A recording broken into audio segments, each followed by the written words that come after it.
The cellar smelled like damp cardboard and old paint. A single bulb swung from a frayed cord and threw a small, sickly pool of light over the concrete floor. Laura pressed her palms flat against the cold wall and felt the tiny grit of the cinder block bite into her skin. Michael sat beside her on an overturned crate, his knees drawn up, his face a map of lines she had not seen before. Above them, the house breathed. The refrigerator's low hum, the muffled thump of a television, the ordinary noises of a life that had not yet learned how to be quiet. "Jason," Laura whispered. The name came out like a question and a plea. Michael's hand found hers and squeezed. He had always been the steady one, the man who fixed the leaky sink and remembered birthdays. Tonight his fingers trembled. "He said he had to do it," Michael said. "He said it was the only way to keep us safe." "Safe from what?" Laura asked. Her voice was small in the cellar's hollow. Michael reached into his jacket and pulled out a small object wrapped in a scrap of cloth. A plastic toy soldier, its paint chipped, its tiny rifle missing. He unfolded the cloth and turned the soldier over in his palm, as if the action could make the world make sense. Taped to the soldier's base was a sliver of a microSD card, the kind you find in cheap cameras. Michael had hidden it there years ago, a ridiculous place to hide something important, and yet it had been the only place he trusted. "I have a secret," he said. "I kept something. I thought if I kept it, it would never hurt you. But Jason found it. He thought I was hiding something dangerous." The cellar door creaked. Footsteps padded above them, slow and deliberate. A key turned in a lock. The chain rattled. The sound was ordinary and final. "Why did he lock us?" Laura asked. Michael's jaw worked. "He said he was protecting us from what I did," he said. "He said I had to be kept away until I could make it right." Laura's laugh was a thin thing. "Make it right? Michael, what did you do?" He looked at the toy soldier and the tiny card, and then at the bulb that hummed above them. "I thought I could fix a mistake," he said. "I thought I could bury it in a place no one would look. I was wrong." Above them, the house moved on, unaware. The bulb hummed. The toy soldier sat in Michael's palm like a small, ridiculous altar. The secret in its belly was a voice on a recording, a voice that had once promised everything and then taken it away. When the police arrived, they moved with the practiced calm of people who had seen too many family dramas to be surprised. Officer Ramirez took notes with a pen that clicked. Detective Mark Holloway asked questions with a voice that was patient and flat, the kind of voice that could make a confession sound like a form to be filled. Jason sat at the kitchen table with his hands folded, his shoulders hunched, like a man who had been carrying something too heavy for too long. He told them he had locked his parents in the cellar because he had found evidence that his father had been involved in something dangerous. He said he had acted to protect them. The officers took statements. They took Jason to the station for questioning. They took the key and the chain and the scrap of cloth with the toy soldier. They took Michael and Laura to the hospital for evaluation. They took the microSD to be examined. The microSD was blank to the naked eye. It was a sliver of plastic no bigger than a fingernail. But when Detective Holloway's tech plugged it into a reader, a single file appeared, an audio file labeled Confession 2012 WAV. Laura watched the detective's face as he listened. He did not flinch. He did not look up. The sound of the recording leaked into the room like a slow, cold rain. A man's voice, older and rougher than Michael's, spoke in clipped sentences. "I did it," the voice said. "I thought it would be easier if she was gone. I thought I could make it look like an accident. I thought I could sleep." Laura felt the floor tilt. The voice on the recording was Michael's. She had known Michael for 22 years. She had married him because he could make her laugh in the middle of a storm. She had trusted him with their son, with the mortgage, with the small, ordinary things that make a life. She had never imagined him saying those words. "Where did you get this?" she asked, her voice a thread. Detective Holloway looked at Jason. The The boy's face was pale and tight. "He found it," Jason said. "In Dad's workshop. He was cleaning out a box and he found the toy. He said he heard the voice and He couldn't let us be near him." Michael's hands were folded in his lap. He did not look at Laura. "I wanted to protect you," he said. "I thought if I kept it, it would never hurt you." "I thought I could make it right." "Make it right how?" Laura asked. "Who is she, Michael?" He swallowed. "Her name was Claire," he said. "She worked at the plant. She was a mistake." The word landed like a stone. Laura's mind raced through years of ordinary mornings and dinners and the small, steady accumulation of trust. She thought of the way Michael had once disappeared for a week, come back with a new watch and a story that did not add up. She thought of the way he had always been careful with his hands. Detective Holloway's voice was quiet. "We'll need to look into this," he said. "We'll need to talk to people at the plant. We'll need to see where the recording came from. For now, we'll keep Jason here, and we'll make sure you're safe." They left the house with the kind of efficiency that made the world feel like a machine. The officers took statements, took photographs, took the toy soldier and the microSD. They left Laura and Michael with a list of numbers and a promise to call. When the house was quiet, Laura sat at the kitchen table and watched Jason sleep on the couch, his face slack with exhaustion. He had not spoken since the police had taken him. He had not explained why he had locked them in the cellar. He had not explained what he had heard. Michael sat across from her and folded his hands. "I will tell you everything," he said. "But you must promise me one thing." "What?" "You must promise not to tell anyone until I am ready." Laura looked at him. The toy soldier's plastic paint had flaked away in places, revealing the pale plastic beneath. She thought of the recording and the way the voice had sounded like a man who had been trying to sleep with a secret. She thought of the way Jason had looked at the officers, like a man who had been forced to choose. She promised. Michael's workshop was a narrow room at the back of the garage, the kind of place where a man keeps the things he cannot bear to throw away: a box of old tools, a stack of newspapers, a battered radio. It smelled of oil and sawdust and the faint, stubborn scent of tobacco. Michael had always liked to tinker. He said it kept his hands honest. Laura had never been allowed in the workshop. It was his private place. Tonight, she went in with him because secrets, she had learned, are heavy and they are easier to carry together. He showed her the box where he kept the toy soldiers.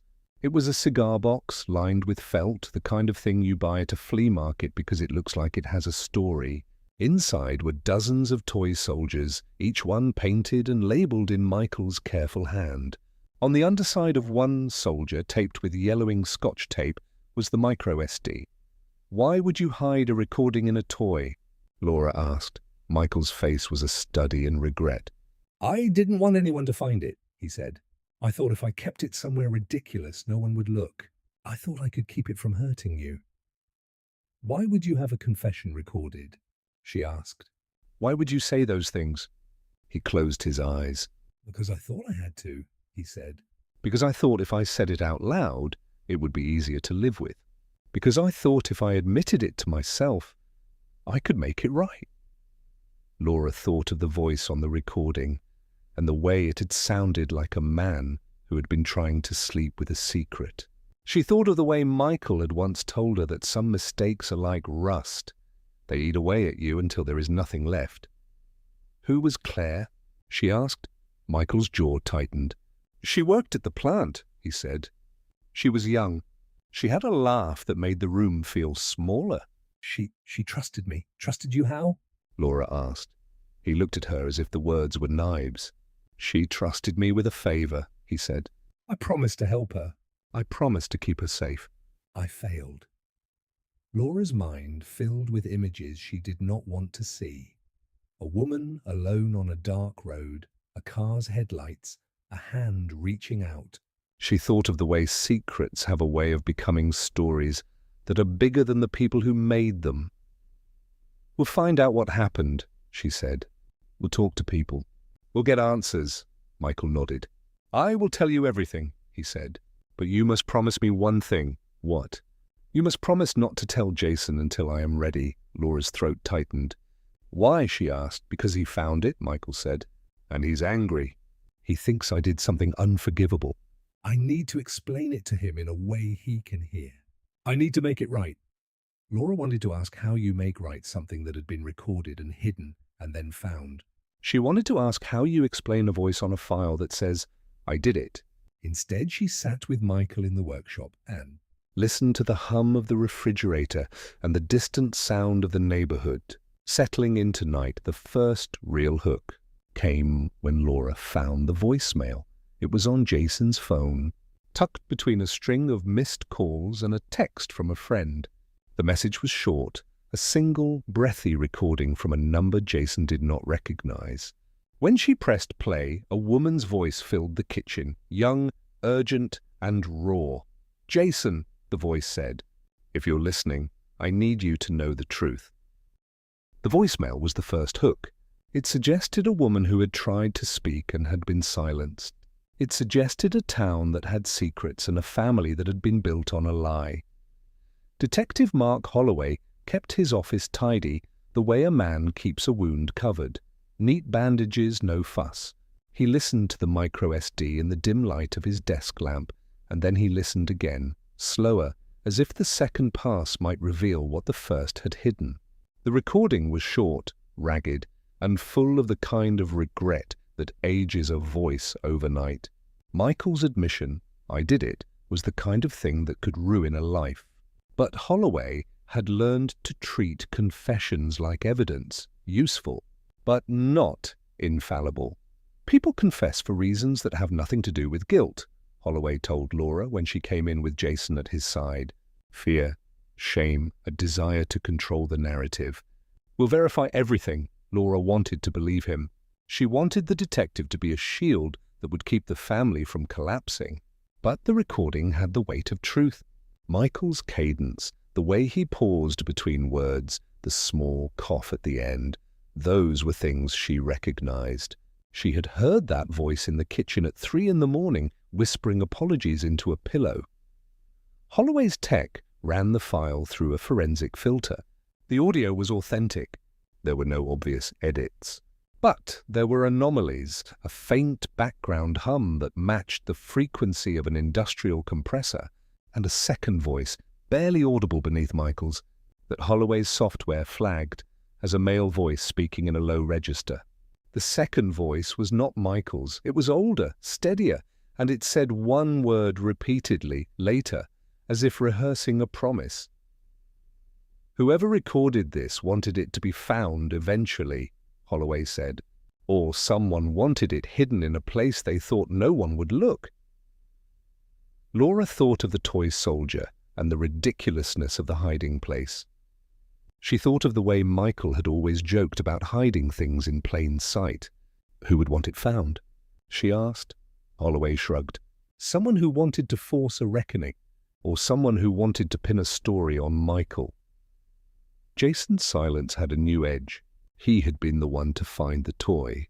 He had been the one to bring the recording into the light. Laura watched him as if she were seeing him for the first time, the set of his jaw, the way his eyes darted to the window as if expecting someone to appear there. He had been the boy who built forts and broke his arm on a bicycle. Now he was a young man who had made a choice that had locked his parents in a cellar. We'll check Michael's alibi for the night. Claire disappeared, Holloway said. We'll talk to co-workers, check time cards, surveillance. We'll find Claire's last known movements. Laura left the station with a list of names and a new, cold certainty. The town had more people in its shadows than she had imagined.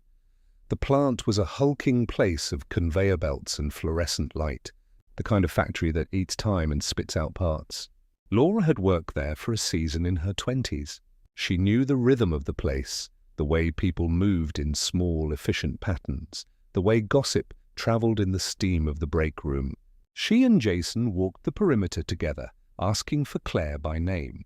Denise Cole, the cafeteria manager, had been the first to speak. She remembered Claire's laugh, the way she hummed while she worked. Denise's eyes were tired but sharp. She started taking different routes home, Denise said. She said someone was following her. She told me she'd been offered a ride by a supervisor once and she refused. She was careful. Did she mention Michael? Laura asked. Denise hesitated. She mentioned a man who helped her with a problem, she said. She didn't say his name. She said he was kind at first, then he got insistent. Laura's stomach tightened. Insistent how? Denise looked away. He wanted her to do things she didn't want to do. He promised to help her with money, with a place to stay. She said she felt trapped. They found a security guard who remembered Claire leaving late one night with a man in a dark jacket. The guard's description was vague. Height, a limp in his left leg, a cologne that smelled like cedar. It was not a lot, but it was something. Holloway took the description and ran it against local records. The limp matched a man who had been in and out of the plant's contractor list, a maintenance foreman named Ethan Price. Ethan had a reputation for being helpful. He fixed machines, lent a hand, and had a way of being where he was needed. He also had a history of being overly familiar with younger women who worked the lines. When Holloway and Laura went to his trailer on the edge of town, Ethan's face was open and friendly, but his eyes were guarded. Claire? Yeah, I knew Claire, he said. She was a good kid. I gave her a ride once when her car broke down. Where were you the night she disappeared? Holloway asked. Ethan's smile tightened. At home. My wife can vouch for me. Holloway asked to see Ethan's phone records. Ethan's wife corroborated his story, but Holloway had learned to treat alibis like paper. They can be folded and creased to fit a story. The phone records showed a gap, an hour and a half unaccounted for. Ethan said he had been in the shed fixing a generator. Holloway made a note. Laura left the trailer with a new, bitter knowledge. The town's helpful men often had pockets of time they could not explain. The voicemail had been a breadcrumb. The second hook was a photograph that arrived in the mail 2 days later. There was no return address. The envelope contained a single Polaroid. Claire standing on a bridge, hair wind-blown, looking over her shoulder. Someone had scrawled on the white border in black ink, "He promised later." He lied. Laura held the photograph like a relic. The handwriting was not Michael's. It was jagged, urgent. The bridge in the photo was a local landmark, Maple Street Bridge, where teenagers went to smoke and couples went to make promises. The Polaroid's timestamp was from the summer before Claire disappeared. She took the photo to Holloway. He frowned. This is a message, he said. Someone wants you to know Claire was not alone in remembering. Who would send this? Laura asked. Someone who knew Claire, Holloway said. Someone who wanted to prod you into action, or someone who wanted to unsettle you. Laura thought of the toy soldier, and the microSD, and the voicemail. The town was sending her pieces of a puzzle she had not known existed. Each piece felt like a hand on her shoulder, urging her forward. Jason's involvement deepened. He began to comb through his father's things with a kind of methodical fury. He found receipts for cash withdrawals, a list of names in a small spiral notebook, names that were not addresses, but short notes, helped with rent, gave a ride, paid for a shift. Michael's handwriting was neat and economical. There were no dates, only initials and shorthand. Why would Dad keep this? Jason asked one night, voice low. Maybe he thought he was doing good, Laura said. Maybe he thought he was helping people. Or maybe he was keeping score, Jason said. Or maybe he thought favors were currency, Laura did not answer. The spiral notebook felt like a ledger of favors without the formalities, a list of debts and kindnesses that could be called in. It was intimate, personal, and dangerous because it was human. As the investigation widened, the family began to fracture in ways that were both small and seismic. Michael retreated into silence, his eyes hollowed by the knowledge that a voice he had recorded had become a weapon. He insisted he had meant to confess to himself, not to the world. He said he had been trying to atone in private. Jason, who had once idolized his father, began to look at him with a new, brittle clarity. He would stand in the doorway of the workshop and watch Michael sand a piece of wood, the rhythm of the tool like a metronome for his anger. How could you hide this? Jason asked one night. How could you keep it from us? Michael's hand stilled. I thought I could fix it, he said. I thought I could make it right without hurting you. You hurt us, Jason said. You made us prisoners. Laura found herself in the middle of a war she had not chosen. She loved Michael. She loved the man who had taught Jason to ride a bike and who had kissed her in the rain. But she also loved the truth. The truth had a way of being cruel and necessary. She began to keep a notebook of her own, names, times, small observations. It was a way to feel like she had agency. The town's gossip began to stir. Someone had posted a rumor online that Michael had been involved in a hit-and-run years ago. Another post suggested Claire had been involved with a local politician. The internet turned the town into a rumor mill, and the rumor mill turned the family into a spectacle. Holloway warned them to be careful. People will try to make sense of this with whatever they have, he said. Don't feed the fire, but the fire had already been lit. The Polaroid had been shared. The voicemail had been transcribed. The town's appetite for scandal was a living thing. The third hook arrived in the form of a witness who did not want to be a witness. A woman named Rita Morales, who worked nights at a gas station near the plant, came forward after seeing the Polaroid on a local message board. She had been the one who sold Claire a coffee the night she disappeared. Rita's hands shook as she told her story. She looked scared, Rita said. She kept looking over her shoulder. She paid cash. She said she was meeting someone who promised to help. She said she was tired of being afraid. Did she say who? Holloway asked. Rita hesitated. She said a man named Michael helped her once, she said. She said he was kind at first. She said he promised later. Laura felt the room tilt. The word later had become a drumbeat in her life. It had been on the recording whispered under Michael's voice. It had been scrawled on the Polaroid. It had been the last word in Claire's voicemail. Where did she say she was meeting him? Jason asked. Rita looked down. She said the old quarry road, she said. She said she'd meet someone there to get money for rent. The quarry road was a place of broken stone and scrub, a place where the town's secrets could be buried in the dust. Holloway's jaw tightened. We'll check it out, he said. Laura left the station with a new, terrible clarity. The pieces were aligning. The quarry road, the voicemail, the Polaroid, the recording. Each one pointed to a meeting that had gone wrong. Each one suggested that Michael's secret was not just a private shame, but a public wound. She would not be quiet. The quarry was a scar on the town's map, a hollowed place where the earth had been taken and left, a bowl of broken stone and scrub that smelled of iron and old rain. It was the kind of place teenagers drove to when they wanted to feel like they were outside the rules of the town. It was also the kind of place where things could be left and never found. Detective Holloway parked at the edge of the gravel and led the way down a narrow track. Laura and Jason followed, boots crunching, breath visible in the cold air. Holloway carried a flashlight and a quiet patience that had been honed by years of looking for what people tried to hide. They found the place Claire had described, a shallow dip near a stand of pines, a patch of flattened grass where someone had sat. There were cigarette butts, a crushed soda can, a smear of oil on a rock. Holloway's light picked out a small, dark object half buried in the dirt.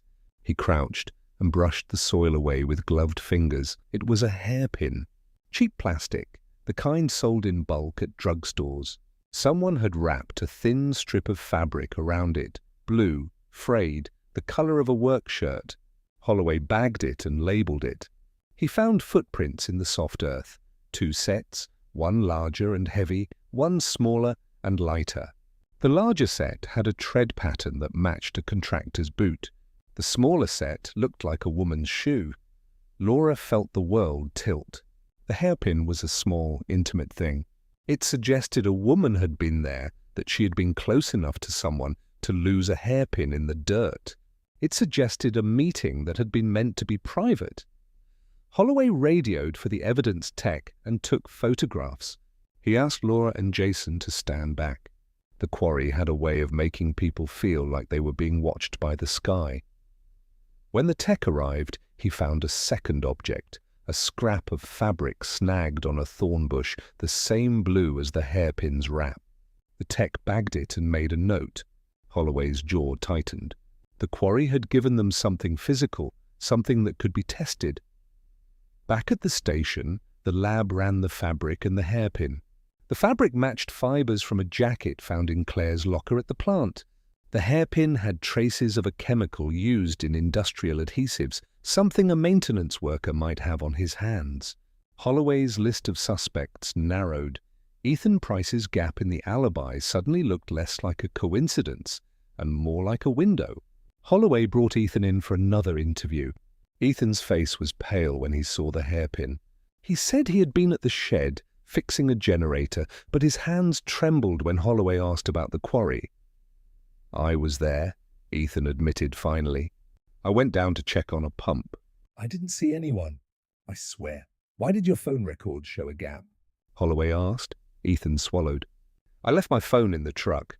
I didn't want my wife to worry. He stopped. His eyes flicked to the corner of the room as if someone were standing there. I didn't hurt her. Holloway watched him. The man's voice had the ring of someone who believed his own denials. "Who did you see?" Holloway asked. Ethan's jaw worked. I saw a car. A dark sedan. I thought it was someone giving Claire a ride. I left.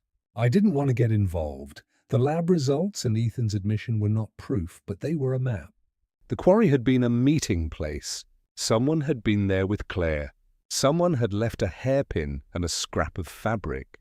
Someone had a reason to be silent. Laura needed to understand the man she had married.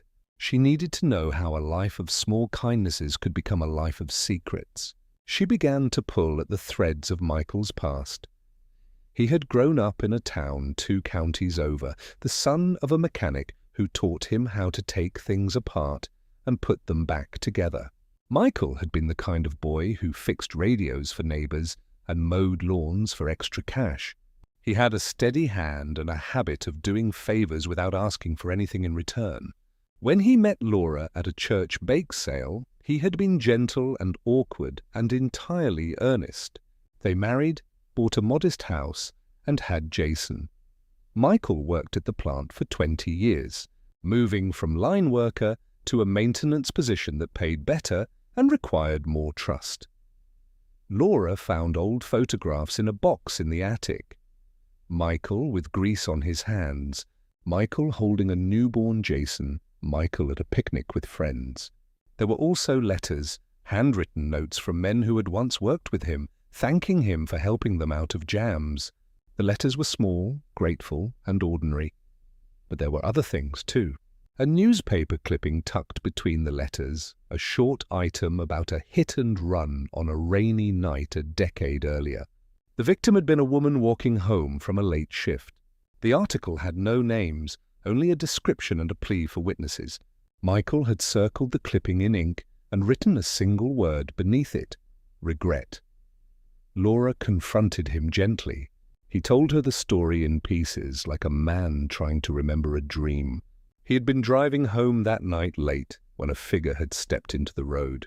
He had swerved, hit the curb, and kept going. He had told himself he had not seen the person. He had told himself the rain had made it impossible to know. He had told himself he would never forgive himself. "I thought I could make it right," he said. "I thought if I helped people afterward, if I did favors, if I paid for things, I could balance the ledger of my life." Laura listened and felt the floor tilt. The word ledger was a habit of speech she had heard before, but Michael used it as a metaphor for his conscience. He had tried to atone by being useful, by being kind. He had hidden the recording because he could not bear the weight of the truth. "You said Claire was a mistake," Laura said. "What did you mean?" Michael's face closed. "She trusted me," he said.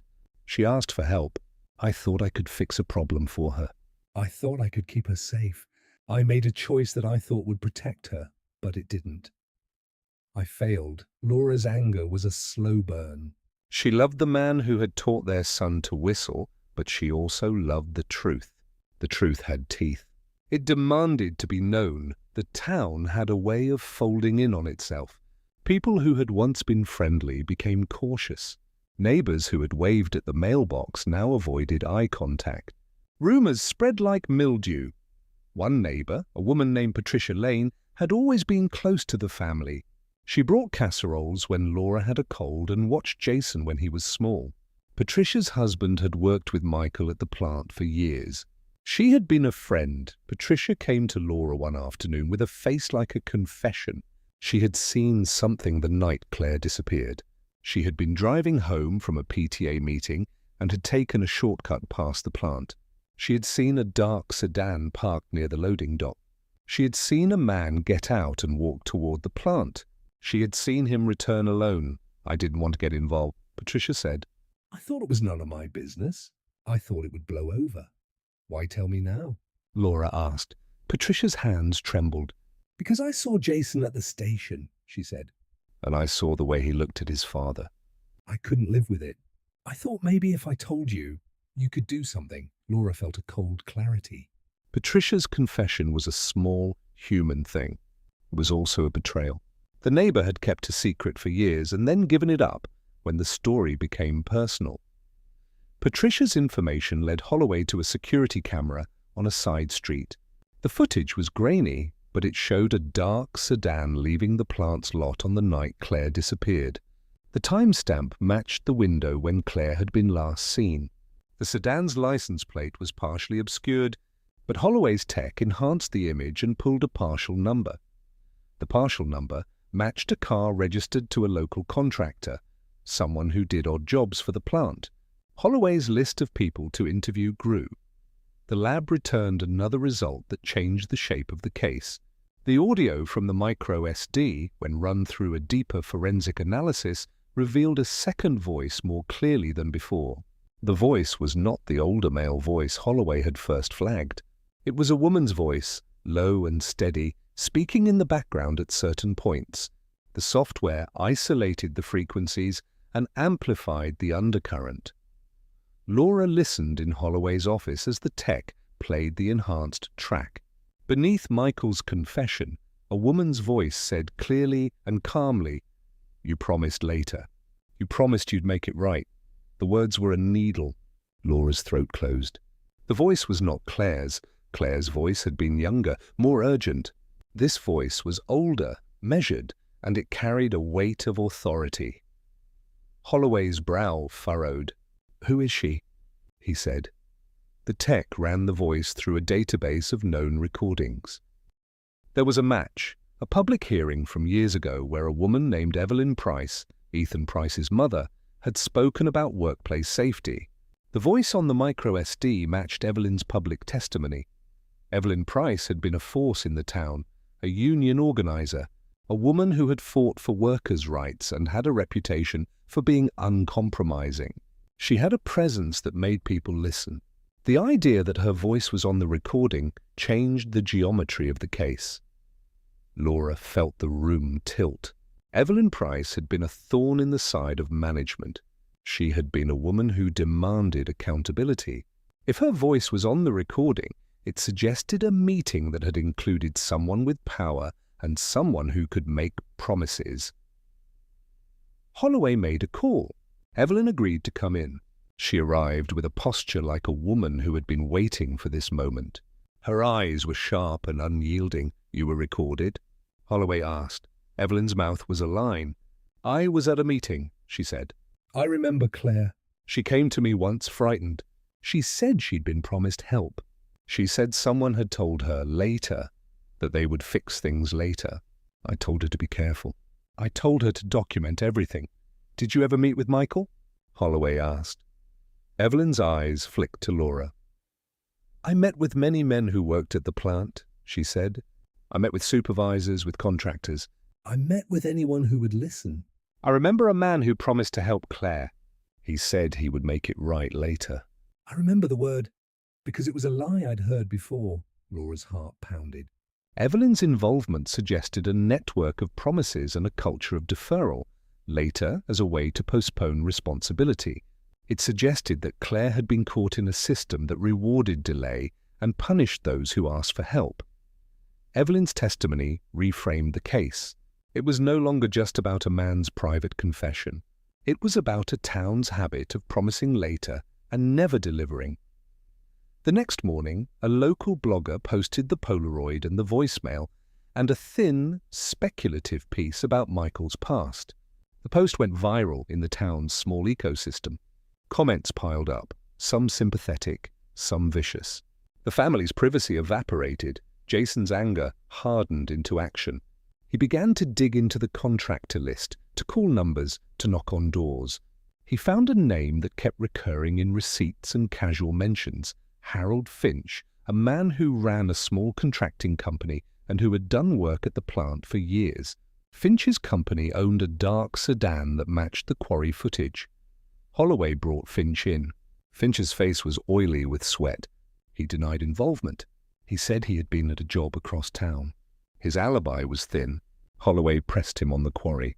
Finch's eyes darted to the corner of the room as if someone were watching him. "You were at the quarry?" Holloway asked. Finch's voice was small. "I was there," he said. "I was meeting someone. I didn't hurt anyone." "I swear, who are you meeting?" Holloway asked. Finch's mouth tightened. "A woman," he said. "She said she needed money. She said she'd been promised later. I gave her cash. I left." The confession was small and self-protective. Finch's admission did not solve the case, but it added a new layer. Men who did favors, men who exchanged cash for silence, Men who thought they were helping. Laura left the station with a new, terrible clarity. The town had been built on a series of small transactions, rides, favors, promises, that had accumulated into a system where later was a currency. Claire had been caught in that economy. Michael had been one of the men who thought he could fix things with kindness. The recording had been his attempt at atonement. The voicemail had been a plea. The Polaroid had been a warning. They were close to something, but the shape of it remained elusive. The quarry had been a beginning, not an end. The voices in the recording had multiplied. The town's small transactions had become a map of culpability. They would follow it. They would not be quiet. Detective Holloway had a way of thinking in movements. Who moved where, who paid whom, who suddenly had a little more cash in his pocket. He asked the tech to pull transaction records tied to the contractor companies that serviced the plant. Harold Finch's company showed up in a dozen small cash payments, envelopes handed over at the end of the week, checks cashed in person, a pattern of off-books transactions that smelled like hush money. Holloway widened the net. He subpoenaed bank records for a handful of men who had been mentioned in interviews: Ethan Price, Harold Finch, and a supervisor named Gordon Ames. Gordon's name had surfaced in whispers. He was the kind of man who could make a problem disappear with a phone call and a smile. His bank records were clean, but his credit card showed a cash withdrawal the week Claire vanished. The withdrawal had been made at an ATM near the quarry. Holloway sat with the evidence and let it settle. The pattern was not neat. It was human, messy, improvisational, full of small compromises. Men who thought they were helping had been handing out cash, rides, and promises. The money trail suggested a system of favors that had metastasized into something dangerous. Laura watched Holloway work and felt a strange, cold relief. The investigation was moving. The town's small transactions were being exposed to light. She had expected shame and fear. Instead, she felt a fierce, practical clarity. If the truth could be traced, it could be confronted. Jason, meanwhile, had taken a different tack. He had started knocking on doors, asking blunt questions in a voice that had lost its boyish softness. He found a woman who worked nights at a motel near the plant. She remembered Claire checking in with a man who paid cash and left early the next morning. The man had a limp and a cedar cologne. The description fit Finch and Ethan both in different ways. Jason's anger was a tool. He used it to pry open doors that had been stuck for years. When Holloway brought Finch back in, the man's bravado had thinned. Under pressure, Finch admitted to handing out cash to women who said they needed help, rent, a bus ticket, a night at a motel. He insisted he had never intended harm. I thought I was helping, he said. I thought I was doing a kindness. Who told you to give cash? Holloway asked. Finch's eyes darted. Sometimes the supervisor would say, "We can take care of it," he said. Sometimes the foreman. Sometimes the men who run the plant. I don't know names. I just did what I was told. Holloway's pen paused. The men who ran the plant were not a single person. They were a culture. The cash was a lubricant for that culture. The investigation had to move beyond individuals and into the system that allowed favors to be traded like currency. That night, Michael could not sleep. He sat at the kitchen table with a mug of coffee gone cold and the toy soldier on the table between his hands. The plastic was warm from his palms. He had promised Laura he would tell everything, but the story had a shape that made him hesitate. Confession was not a single act. It was a series of small, precise cuts. He thought back to the summer Claire had come to him. She had been 22 with a laugh that made the factory's break room feel lighter. She had come to him because she had nowhere else to go. Her boyfriend had left town. Her rent was overdue. She had a mother who called at odd hours and a sister who worked 2 jobs. Michael had been kind because he was Michael, because he fixed things and because he believed in doing what he could. The first favor had been small, a ride home when her car broke down. The second had been a loan for a week's rent. The third had been a promise to speak to his supervisor about a shift. Each favor had felt like a stitch in a garment he was making for her safety. He had not seen the seams fray. One night Claire had come to him in tears. She said someone had been following her. She said a man had offered to help with rent if she would do something for him. She had not said what. Michael had felt a cold, animal fear. He had promised to handle it. He had called a man he knew, someone who could make a problem go away. The man had been blunt and efficient. He had said, "We'd take care of it, later." Later had been a word that sounded like a promise and tasted like a postponement. Michael had believed it. He had believed that if he handed the problem to someone with muscle and a willingness to act, the danger would be removed. He had not imagined that handing the problem off would be the same as handing the person off. The memory of the night Claire disappeared was a blur of rain and headlights. Michael remembered dropping her off at the quarry because she had said she would meet someone there who could help. He remembered the dark sedan and the way the man had smiled. He remembered the sound of the engine and the way the night swallowed the rest. He had not been there when she did not come home. He had not been there when the plant called her missing. He had not been there when the town began to whisper. He had only been there afterward, with a guilt that had no shape. He had recorded his confession because he could not bear the weight of the secret alone. He had hidden it in a toy because he thought no one would look there. Now the toy had been found. The confession had been heard. The past had become a present that demanded reckoning. Patricia Lane's confession had opened a door, but it had also revealed a deeper fracture. Her husband, Tom Lane, had been a foreman at the plant for years.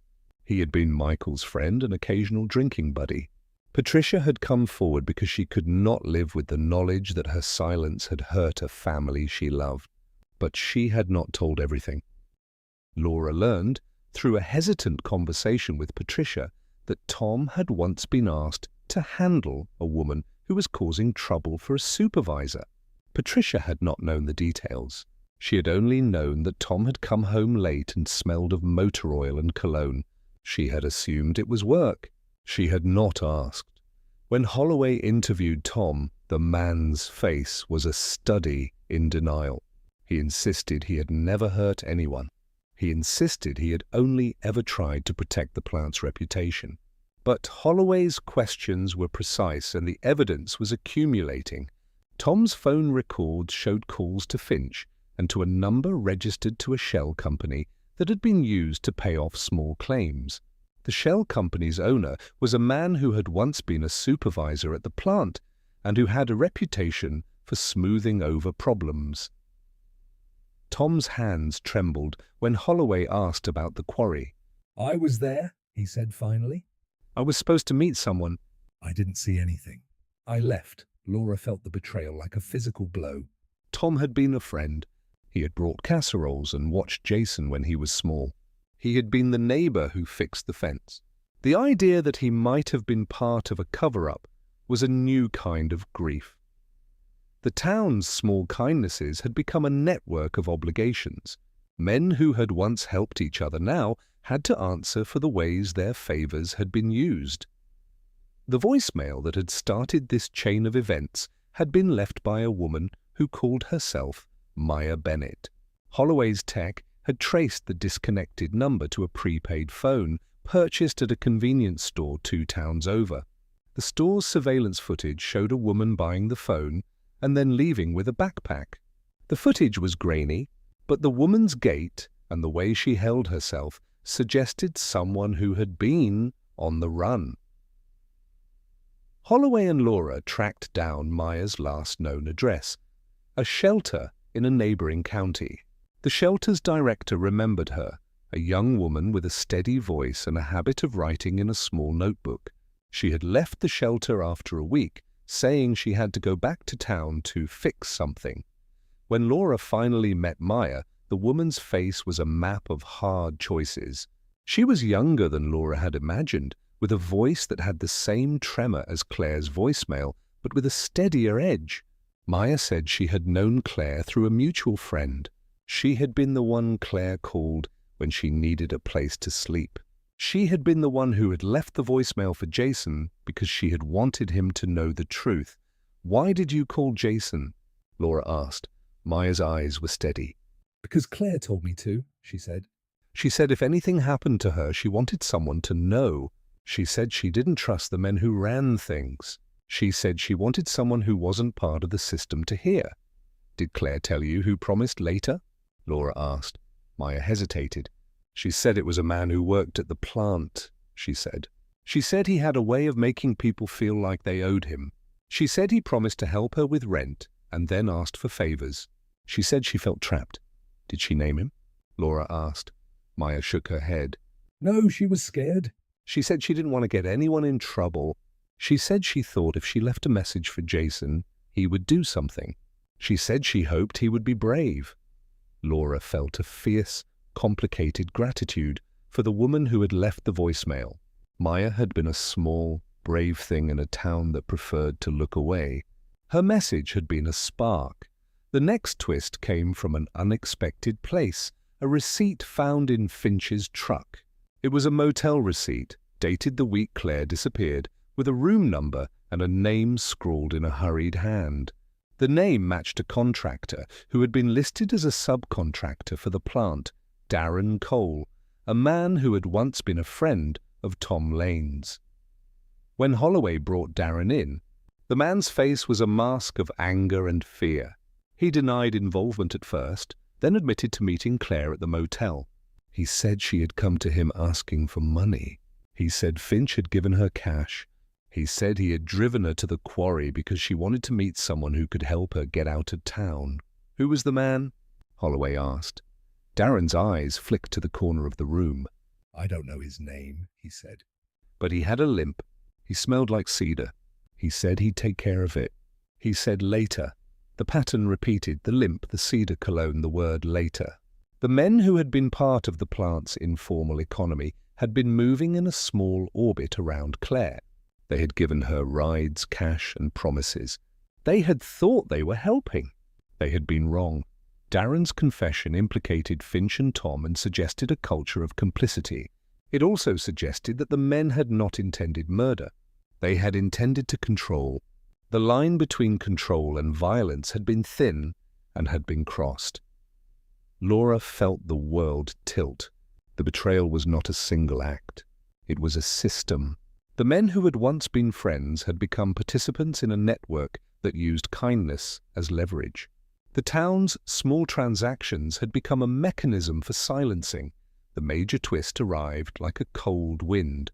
Holloway's tech had been running voice comparisons on the microSD and had found a match not only to Evelyn Price's public testimony, but to a private recording made years earlier at a union meeting.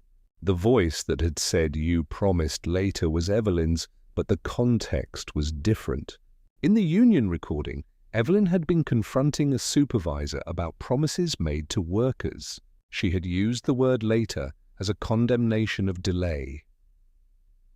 Holloway realized the microSD had been assembled from multiple recordings, snippets stitched together to create a narrative. Someone had taken Evelyn's voice from a public source and layered it beneath Michael's confession to give the recording a moral weight it might not have had on its own. The implication was chilling. Someone had manufactured a piece of evidence to steer the investigation. Who would do that? Laura asked, voice small. Holloway's face was grim. Someone who wanted to frame Michael, he said. Someone who wanted to make sure the town's attention focused on him. The idea that the recording might be manipulated reframed everything. Michael's guilt was no longer a simple matter of confession. It might be the result of a setup. The voicemail, the Polaroid, the quarry evidence. Each piece had to be re-examined in light of the possibility of orchestration. Laura felt a dizzying mix of hope and dread. If the recording was manipulated, then someone had gone to great lengths to make Michael look guilty. If someone had framed him, who had the motive? Who had the power to assemble audio, plant photographs, and send anonymous Polaroids? The answer, Holloway suspected, lay in the town's small economy of favors. Someone who profited from keeping things quiet would also profit from directing blame away from themselves. The investigation had to pivot from the men who had been helpful to the men who had been threatened by exposure. With the possibility of manipulation on the table, Holloway widened his scope. He asked the tech to run a deeper forensic analysis on the microSD to look for edits, splices, and metadata. He subpoenaed records for the shell company and traced payments to a small consulting firm that had been hired by the plant to manage public relations during a previous safety scare. The consulting firm's owner, Victor Hale, had a reputation for smoothing reputations and burying stories. Victor's name had not come up before because he operated in the background. He was the kind of man who made problems disappear without leaving fingerprints. Holloway's gut told him Victor had the means and the motive to manufacture a narrative that would protect the plant and its interests. Laura felt the case shift beneath her feet. The story had moved from a private confession to a public manipulation. The town's small kindnesses had been weaponized. The men who had thought they were helping had been pawns in a larger game. As Holloway prepared to bring Victor in for questioning, Laura sat at the kitchen table with the toy soldier and the microSD and felt the weight of the choices that had led them here. The town had teeth, and now those teeth were showing. They were close to an answer, but the answer would not be neat. It would force them to choose between exposing a system and protecting the people they loved. The next steps would demand courage, and the cost of courage would be high. Victor Hale's office smelled like lemon cleaner and old contracts. He had the kind of face that looked good in photographs, square jaw, silver at the temples, a smile that suggested competence rather than warmth. He ran a small consulting firm that specialized in crisis management for local businesses. When the plant had a safety scare 2 years earlier, Victor had been the man who wrote the press release and arranged the town hall. He was the kind of man who made problems look like paperwork. Detective Holloway arrived with a warrant and a patience sharpened by months of following small threads until they braided into something larger. Victor greeted him with the practiced calm of someone who had rehearsed every possible interruption. "Detective," Victor said, standing. To what do I owe the pleasure? Holloway placed a folder on the desk. Inside were bank records, invoices, and a trail of payments that led from the plant's emergency fund to a shell company and then to Victor's firm. The invoices were thinly veiled. Consulting, media outreach, community engagement. The amounts were small enough to avoid scrutiny but frequent enough to add up. "We have reason to believe your firm handled reputation management for the plant," Holloway said. "We also have reason to believe you assembled audio and visual material that was distributed anonymously." Victor's smile thinned. "We advise. We don't fabricate. We don't plant evidence." "Then explain these payments," Holloway said, sliding a printout across the desk.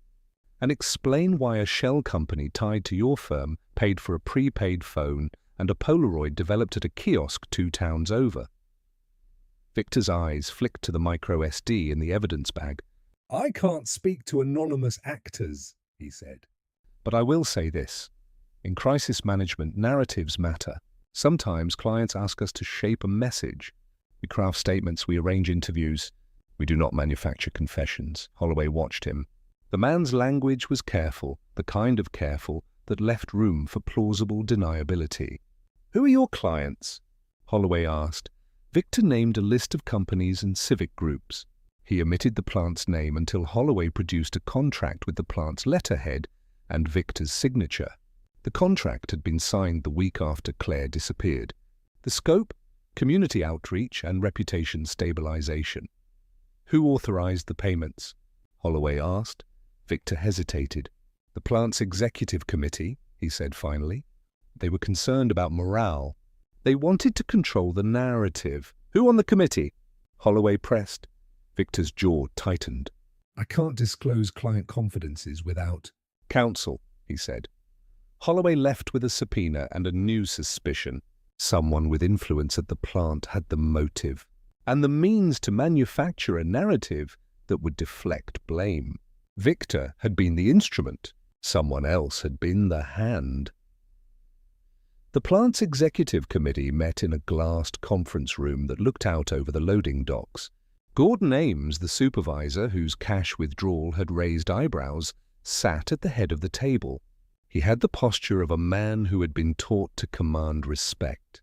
Beside him sat Harold Finch, Tom Lane, and a man named Richard Voss, a quiet director who handled budgets and had a reputation for smoothing over problems. Holloway presented the evidence. The payments to Victor's firm, the shell company invoices, the motel receipt, the quarry hairpin. He watched the men's faces as the pieces were laid out. Some of them tightened. Some of them went pale. "Why would you want to frame Michael?" Laura asked, her voice steady but edged with something like steel. She had insisted on being present for the meeting. Jason stood behind her, arms folded, his face hard. Gordon's hand trembled. "We didn't frame anyone," he said. "We wanted to protect the plant. We wanted to keep the union from making a spectacle. We thought if we could show that this was an isolated incident—" "You paid for a narrative," Holloway said. "You paid for a recording to be amplified and for a photograph to be sent anonymously. You used a shell company to hide the trail." Richard Voss's face was a mask. "We were trying to manage liability," he said. "We were trying to prevent panic. We didn't intend for anyone to be harmed." "Who authorized the shell payments?" Holloway asked. There was a long silence. Then Harold Finch spoke, voice small. "Gordon told us to handle it. "He said the plant couldn't afford a scandal." He said we should do whatever it took to keep things quiet." Gordon's face went red. "I told you to help people," he said. "I didn't tell you to manufacture evidence."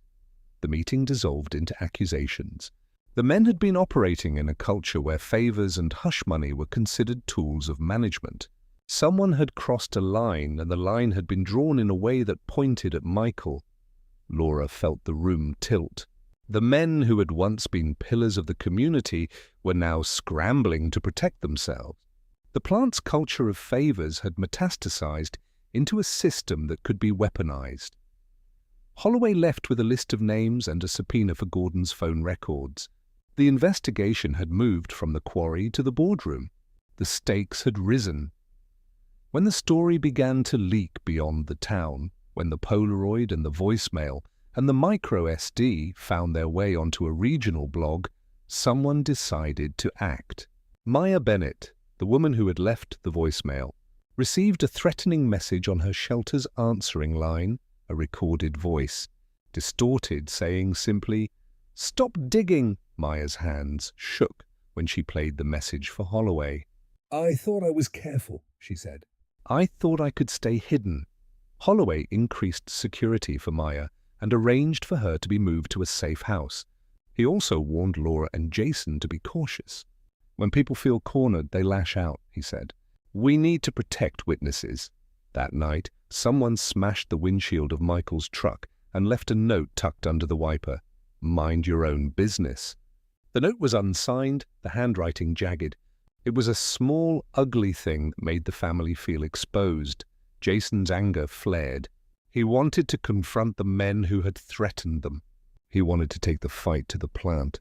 Laura held him back. We need evidence, she said. We need to be careful. But the intimidation had a purpose beyond scaring them. It was a message: stop asking questions or the consequences will escalate. The town's small economy of favors had a muscle memory for silencing. Pressure mounted. The local paper ran a piece that framed the story as a failure of management. The plant's board called a public hearing to address concerns. The town hall filled with people, workers, neighbors, and a smattering of reporters. The air was thick with tension. Holloway sat in the back with a notebook. Laura and Jason sat in the front row, hands clasped. Victor Hale sat at a table with a legal counsel. Gordon Ames and Richard Voss sat together, their faces drawn. When the floor opened for questions, voices rose. A woman demanded accountability. A man defended the plant's contributions to the town. The hearing was a theatre of small grievances and larger fears. Then a woman stood and spoke with a voice that cut through the room. It was Evelyn Price. She had come to testify. She told the crowd about promises made and deferred, about the culture of later that had allowed people to be exploited. She spoke of Claire and of the way the town had turned away.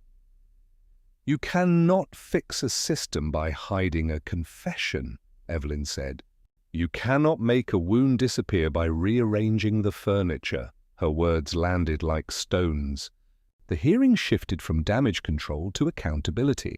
The plant's leaders looked smaller under the public gaze. After the hearing, a group of workers approached Holloway with names and whispers. They had been afraid to speak before, but the hearing had given them courage. They told Holloway about cash envelopes, about men who had offered rides in exchange for favors, about a culture that rewarded silence. Holloway's list grew. The investigation had moved from suspicion to a network of corroborating accounts. Armed with new witness statements and Victor Hale's invoices, Holloway obtained a warrant to search Victor's office and the shell company's records. The search turned up emails that were damning in their casualness, messages coordinating anonymous drops, suggestions for how to steer public sentiment, and a draft of a press release that included a line about a private confession found in a personal item.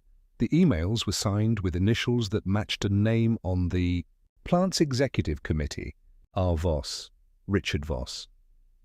The evidence suggested that Voss had been the architect of the narrative, using Victor as a tool to manufacture a confession and direct attention away from the plant's systemic problems. Holloway brought Voss in for questioning. The man's composure cracked under the weight of the emails. He admitted to coordinating with Victor, but insisted he had not intended to frame Michael. We wanted to control the story, he said. We wanted to protect the plant and the jobs. We thought if we could show this as an isolated moral failing, we could avoid a larger scandal. Did you authorize the Polaroid? Holloway asked. Voss's face went white. I authorized outreach, he said. I did not authorize threats. I did not authorize planting evidence. Who sent the Polaroid?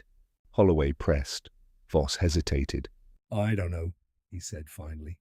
But I know who wanted a quick resolution. I know who wanted the town to move on. Holloway's instincts told him Voss was telling the truth about some things and lying about others. The emails showed intent to manipulate public perception. The Polaroid and the voicemail had been part of a campaign to direct blame. Whether Voss had crossed the line into fabrication remained to be proven. The lab analysis revealed that the microSD had been edited. The forensic team found splices and metadata indicating that Evelyn Price's voice had been lifted from a public recording and layered beneath Michael's confession. The microSD was a composite. The revelation changed the tenor of the investigation. Michael's recorded confession could no longer be taken at face value. The narrative that had been used to vilify him was now suspect. The men who had orchestrated the campaign had been playing with fire. They had created a weapon that could be turned back on them. Laura felt a dizzying mix of vindication and dread. If the recording was manufactured, then someone had gone to extraordinary lengths to direct suspicion at her husband. The question was why and who would benefit most from Michael's downfall. Holloway's team followed the money trail deeper. The shell company's payments led to a holding account that, in turn, had been funded by a donor who had ties to a regional developer with plans to buy the plant's land. The developer's interest in the property suggested a motive beyond reputation: profit. The town's small economy of favors had intersected with larger forces. The plant's leaders had been trying to protect jobs, but others had been trying to profit from instability. The manufactured confession had been a tool to keep the town distracted while deals were made. With the microSD's manipulation exposed, Jason confronted his father. The confrontation was raw and necessary. Jason had been carrying a weight of betrayal and righteous anger. He needed to know whether his father had been complicit in the system that had harmed Claire. "Did you do it?" Jason asked, voice tight. Michael looked at his son with a grief that had been building for years. "I didn't kill anyone," he said. "I made mistakes. I made choices that hurt people. I thought I was helping. I was wrong. Did you help cover things up?" Jason asked. Michael's hands trembled. "I helped people sometimes," he said. "I gave rides. "I lent money. I called people I thought could help." "I never thought it would go this far." Jason's face crumpled. "You hid a confession," he said. "You recorded yourself saying you did it." "Why?" Michael's voice was small. "Because I couldn't live with the not knowing," he said. "I thought if I said it out loud, I could atone." "I didn't think anyone would hear it. I didn't think it would be used like this." Laura watched them both and felt the fragile threads of family stretch. The truth had a way of being both liberating and destructive. They had to decide whether to stand together or be torn apart by the revelations. They chose to stand together. It was not a simple decision. It was a choice made of love, fear, and the stubborn belief that truth, however painful, was better than a lie that could be weaponized. As the investigation widened, the threats escalated. Someone tried to break into Maya's safe house. Someone left a dead animal on the family's porch. The town's undercurrent of fear had become a current that could sweep people away. Holloway increased protection for witnesses and pressed charges where he could. The plant's board faced public scrutiny, and the developer's interest in the land drew regulatory attention. The manufactured narrative had begun to unravel. Laura and Jason decided to go public with what they knew. They held a press conference with Holloway at their side. Laura spoke with a voice that was steady and raw. She told the town about Claire, about the voicemail, about the quarry, and about the way promises had been used to control. She did not absolve her husband of mistakes, but she demanded accountability for those who had manipulated the truth. The press conference was a risk. It exposed them to more scrutiny. It also forced the town to confront the system that had allowed Claire's disappearance to be obscured. The next morning, the local paper ran Laura's words across the front page. The town could no longer look away. Holloway's financial trace led to a developer named Carl Whitman, a man with regional ambitions and a portfolio of properties. Whitman had been quietly buying options on land around the plant. If the plant closed or its value dropped, Whitman stood to gain. The manufactured scandal had been a way to destabilize the plant's leadership and create leverage for a sale. Whitman's office was a glass box in a neighboring town. He was smooth, practiced, and unapologetic. "Business is about opportunity," he said, when Holloway confronted him. If there are risks, you manage them.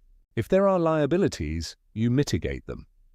Holloway produced invoices and emails that tied Whitman to the holding account that had funded the shell company. Whitman's counsel argued that the transactions were legitimate investments, but the pattern was damning. Money flowed from Whitman's interests to the shell company, to Victor's firm, to anonymous drops that shaped public perception. Whitman denied ordering the fabrication of evidence.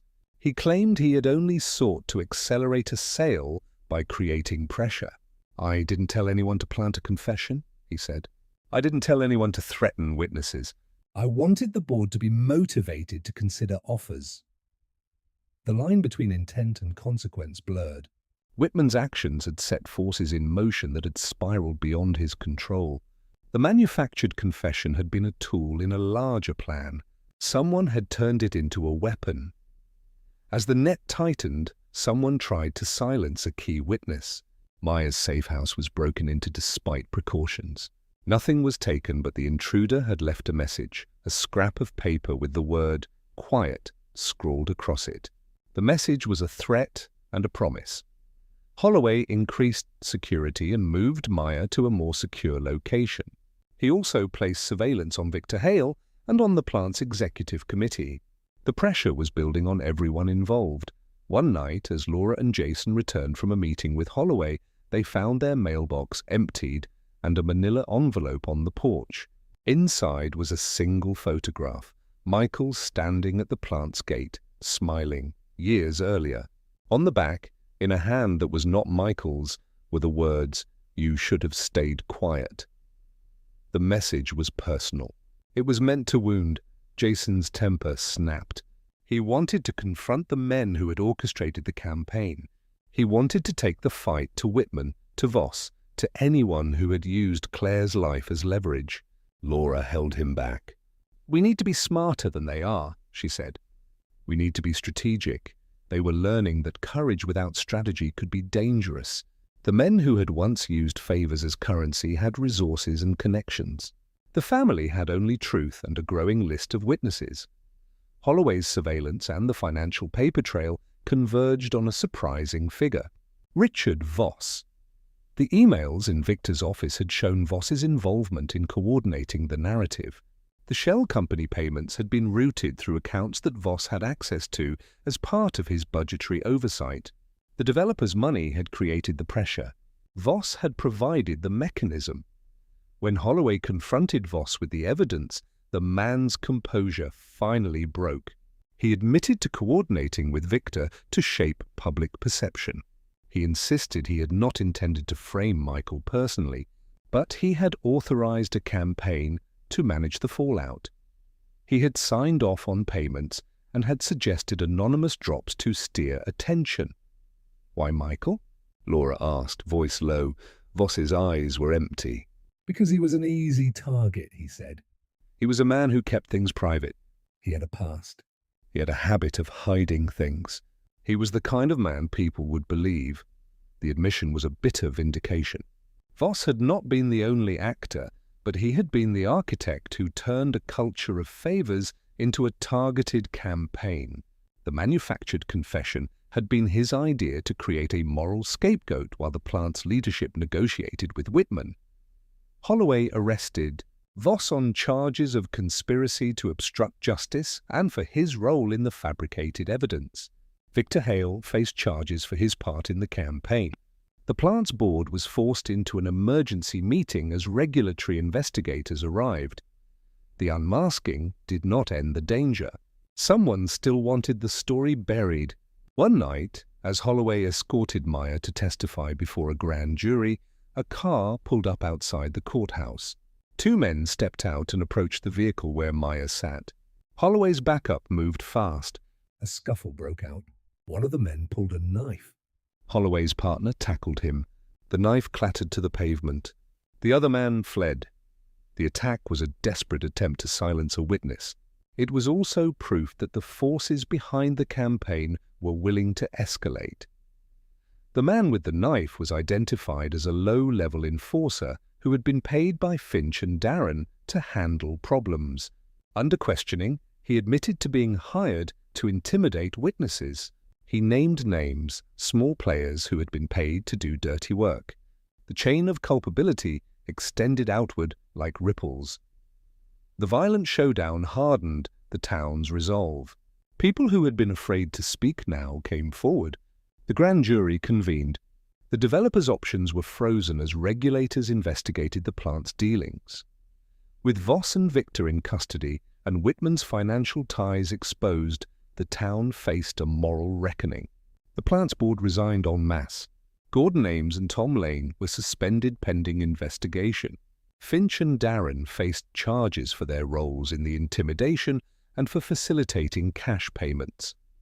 Michael faced his own reckoning. The recording had been manipulated, but his choices had still contributed to the system that had harmed Claire. He had to accept responsibility for the favors he had given and the ways those favors had been used. He agreed to cooperate fully with investigators and to testify about the culture at the plant. Jason watched his father with a complicated mix of anger and compassion. He had wanted justice. He had also wanted truth. The truth was messy. It required both accountability and mercy. Laura stood by Michael, but not blindly. She demanded transparency and action. She insisted that the family not be used as a shield for anyone who had abused power. Her voice at the town hall, clear, honest, and unflinching, became a turning point for the community. The grand jury convened in a courthouse that smelled of coffee and old paper. Witnesses testified: Maya, Rita, Denise, Darren, and even Finch in a plea deal. Holloway presented the financial trail, the edited microSD, and the emails that tied Voss to Victor. The jurors listened, some with faces that betrayed disbelief, others with the weary acceptance of people who had seen how systems protect themselves. The grand jury returned indictments. Voss, Victor Hale, Finch, Darren Cole, and several others were charged with conspiracy, obstruction, and witness intimidation. Whitman faced civil inquiries and regulatory scrutiny. The plant's board was under investigation for negligence and for fostering a culture that allowed exploitation. The indictments were not the end. They were a beginning. The town had to reckon with the consequences of its choices. The trial was a spectacle that drew reporters from the region. The prosecution painted a picture of a town where favors had become currency and where men in positions of power had weaponized kindness. The defense argued that the actions had been misguided attempts to protect jobs and that the evidence had been misinterpreted. Michael testified. He spoke with a voice that trembled but did not break. He told the jury about Claire, about the favors, about the night he had recorded himself. He admitted his mistakes and described the culture that had allowed those mistakes to fester. His testimony was not a confession of murder. It was an admission of moral failure. Maya testified about the voicemail and the threats. Her voice was steady and brave. She described Claire's fear and the way the town had turned away. Her testimony humanized the woman whose absence had become a scandal. The trial's climax came when Holloway presented. The forensic analysis, showing the microSD, had been edited, and when Victor's emails were read aloud. The jury saw the pattern: a manufactured narrative, a campaign to deflect blame, and a network of men who had used favors to control outcomes. The jury returned guilty verdicts on several counts. Voss and Victor were convicted of conspiracy and obstruction. Finch and Darren were convicted of facilitating intimidation. Sentences were handed down that reflected both punishment and a desire to deter future abuses.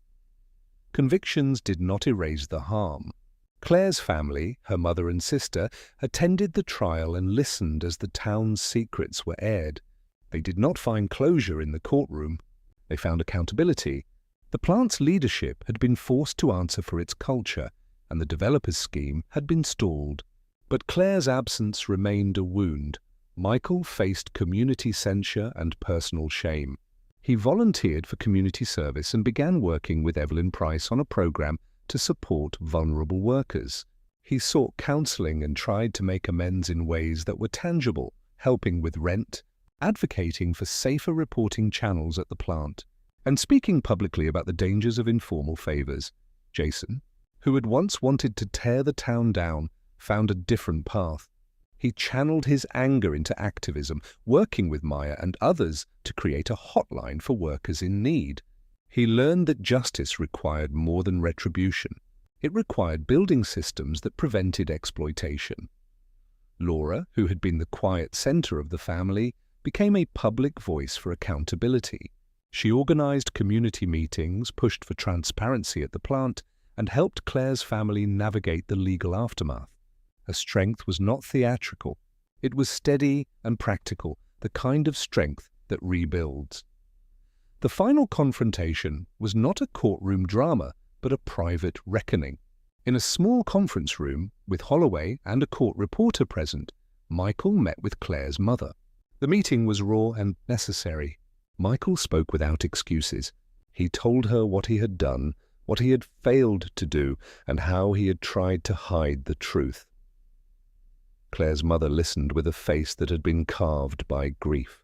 She did not forgive easily. She did not absolve. But she heard Michael's words. The meeting did not bring Claire back. It did not erase the past. It did, however, allow a measure of truth to be spoken between two people who had been bound by a tragedy. Outside the courthouse, the town felt different. The plants board had resigned. New oversight was in place. The developers' plans were stalled.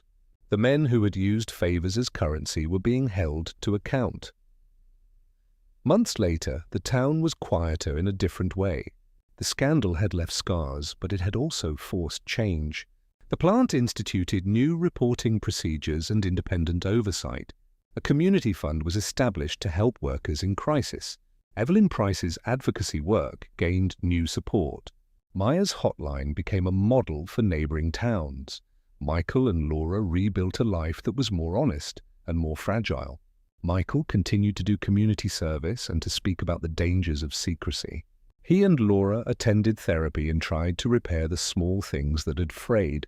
Jason graduated from community college and worked with the hotline, channeling his anger into helping others. Claire's family received a measure of justice in the convictions and in the public acknowledgement of what had happened. They continued to grieve. The town continued to remember. On a late autumn evening, Laura sat at the kitchen table and turned the toy soldier over in her hands. The microSD had been entered into evidence and had played its part in exposing a system of manipulation. The toy soldier was now a relic of a painful truth. Jason came in and sat across from her. He had a folder in his hands, letters from people who had used the hotline, notes from workers who had found help. He smiled, a small, tired thing. "We did something," he said. Laura looked at him and felt a fierce, complicated pride. "We told the truth," she said. Michael joined them, and for a moment the three of them sat in a quiet that was not the same as the cellar's hush. It was a quiet that had been earned. The whispering key, the toy soldier, and the microSD had forced a reckoning. It had exposed a culture that used kindness as leverage and had shown how easily favors could become chains. The family had been broken and then remade in the light of truth. Outside, the town moved on. People went to work, to school, to the grocery store. The plant continued to hum, but with new oversight and new eyes. The developers' plans were stalled, and the land remained where it had always been. Laura placed the toy soldier on a shelf, not as a relic to be hidden, but as a reminder. Small things can hold big truths. Secrets, when whispered into the wrong ears, can become weapons. But truth, when spoken, has a way of making a town reckon. They had been locked in a cellar and forced to listen to the hum of a life they had taken for granted. They had been given a secret that could have destroyed them. Instead, they used it to demand accountability. The cost had been high. The cost had been real. But the town had changed. As the house settled into night, Michael reached for Laura's hand. "I'm sorry," he said, not as a plea but as a promise. Laura squeezed his fingers. "We'll keep going," she said. Outside, a wind moved through the trees. The The toy soldier sat on the shelf like a small sentinel. The whispering key had done its work. The family had been forced to listen, and in listening they had found a way forward. Did the story send chills down your spine? And from which city are you tuning in tonight? Let's meet in the comments. If you enjoyed this dark tale, you can support me with a super thanks so I can keep uncovering more gripping true crime stories for you. Thank you so much for your support. It helps me bring even more suspenseful narratives to life. I'm looking forward to your thoughts on this mystery. There's a lot more waiting for you on my channel. Don't forget to subscribe, like, and share. See you in the next chilling story with intrigue and respect.